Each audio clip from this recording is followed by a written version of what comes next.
Okay, everybody, the next installment on the fuel tank budget build.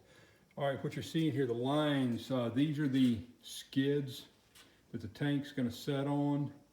I've got these layout lines here. I'm going to cut these out. Another set here showing the radial alarm saw. It's going to come in. I've got it set to cut a 1/2 inch depth. I'm going to cut this out to a 1/2 inch depth all the way across here.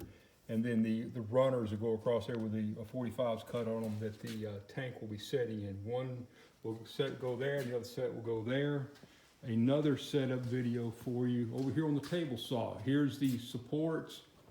Okay, you see the mark, that's the 45. I'm going to cut off there. I've got it saw set to cut. I'm going to run it through the saw, and then we'll cut that corner off, and that will give me the corner, or that's angle for the tank to set on. So I'm going to film this in a couple of different videos. I'm just showing you the setup now. I'm going to do the milling, and then I'll show you a dry fitting these pieces together and getting ready to drill the holes for the bolts.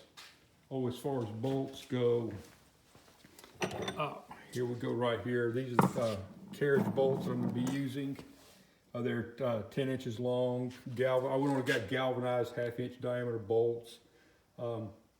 That should do 4 of those holding this whole contraption together for the tank to set in. That should be strong enough to hold this thing together. But yeah, these are the 4x6s. There's the 1/2 inch depth line right here on the bottom there. That's what the saw blade is. I use that end mark here to set the depth of the blade for the cut.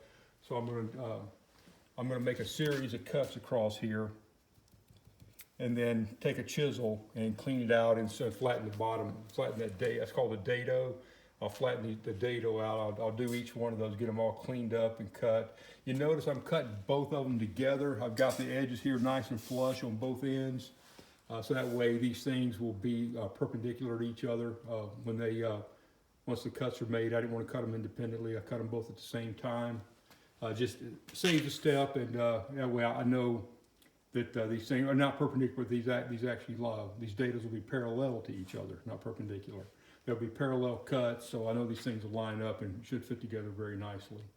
Okay, that's what I got now. Next video you'll see the dados will be cut out and ready to accept. This is one timber. I've got the other timber laid on the floor. Here again, once you get the equipment set up, I've got the distances all set properly.